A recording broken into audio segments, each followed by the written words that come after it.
অভিনেত্রী হওয়া মুখের কথা নয়, আরও কঠিন একজন অভিনেত্রীর পক্ষে বিয়ের পর সংসার করা।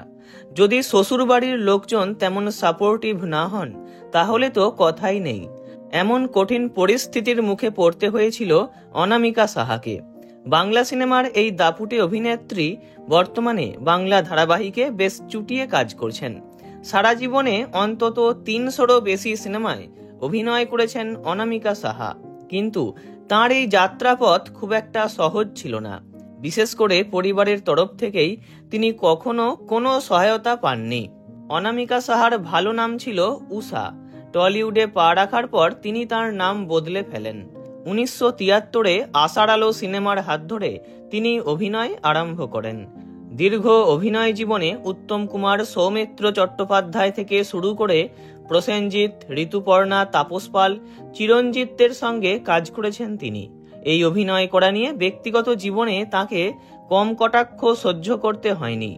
শ্বশুরবাড়ির লোকজন তাকে নানাভাবে কথা শোনাতেন।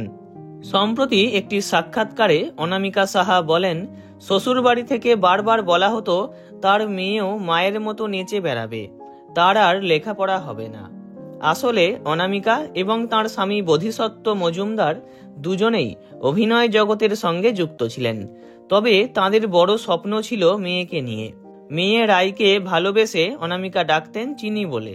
তিনি মেয়েকে বারবার বলতেন, চিনি, মন দিয়ে লেখাপড়া করো, এটা লেখাপড়ার বাড়ি, তোমাকেও সেটাই করতে হবে। তার মেয়ে তার কথা রেখেছেন। অনামিকা সাহার মেয়ে রাই একজন অধ্যাপিকা। মনস্তত্ত্ব নিয়ে গবেষণা করছেন তিনি। তার লেখা গবেষণাপত্র বই আকারে ছেপে বেরোয়, গোটা বিশ্ব সেই বই পড়ে। এখন দিল্লির 2টি কলেজে অধ্যাপনাও করছেন তিনি। কাজেই অনামিকা সাহা যেমন একজন সফল অভিনেত্রী, তেমন মা হিসাবেও সফলতা অর্জন করতে পেরেছেন তিনি। ভিডিওটি এইটুকুই।